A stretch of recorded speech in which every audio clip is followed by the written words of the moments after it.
Imagine lying in bed late at night, in a quiet house, when suddenly you hear 3 loud knocks coming from inside the walls. You check the room. No one is there. Then furniture begins sliding across the floor by itself. Toys fly through the air. And an 11-year-old girl starts speaking in the voice of a dead man. It sounds like a horror movie. But in 1977, a family in North London claimed these terrifying events were happening inside their home. Police officers witnessed strange activity. Journalists recorded the events. And paranormal investigators studied the case for more than a year. This is the story of the Enfield poltergeist. The story began in August 1977 in a small council house in North London. The home belonged to Peggy Hodgson, a single mother raising 4 children. One night Peggy's daughters, Janet and Margaret, complained that their beds were shaking. At first Peggy assumed they were joking, but moments later she heard loud knocking sounds coming from the wall. 3 knocks. Pause. 3 more knocks. She searched the house but found nothing that could explain the noise. Soon the strange sounds became more frequent, and then the disturbances became impossible to ignore. Objects inside the house began moving on their own. Chairs slid across the floor. Toys were thrown across rooms. Books fell from shelves. Terrified, Peggy called the police. When officers arrived, they searched the house for intruders, but they found nothing. Then one officer reportedly saw a chair move across the floor by itself. News of the strange events quickly spread.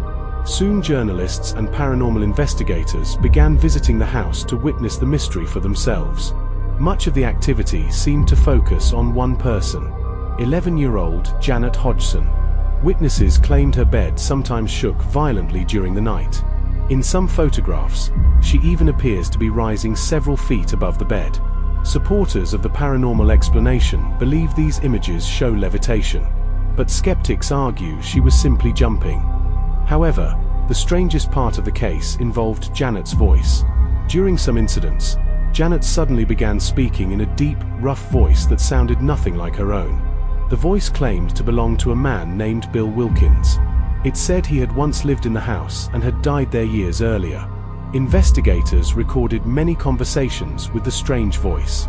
Some experts believed Janet might have been using ventriloquism. Others said the voice was difficult to explain. Even today, recordings of those sessions remain unsettling to listen to. Paranormal researchers Maurice Grosse and Guy Leon Playfair began studying the case. They spent months inside the house documenting strange activity. They recorded knocking sounds, objects moving, and other disturbances. Over time, they collected hundreds of hours of recordings and photographs. The Enfield case soon became one of the most famous paranormal investigations ever conducted. But not everyone believed the haunting was real. During the investigation, Janet admitted she had bent spoons and tried to trick investigators. This confession made many people doubt the entire case. Skeptics argued the children might have staged many of the events. Others believed the attention from journalists encouraged the family to exaggerate the story. But supporters of the paranormal explanation argued that some incidents happened while witnesses were watching closely. Because of this, the mystery remained unresolved.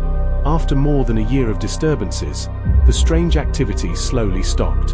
The knocking sounds disappeared. Objects stopped moving, and the mysterious voice was never heard again. The Hodgson family eventually returned to a normal life. But the mystery they left behind continues to fascinate people today. Nearly 50 years later, the house in Enfield still stands. The recordings, photographs, and witness testimonies from 1977 still exist. But the question remains unanswered. Was the Enfield poltergeist a real paranormal haunting? Or one of the most convincing hoaxes ever recorded?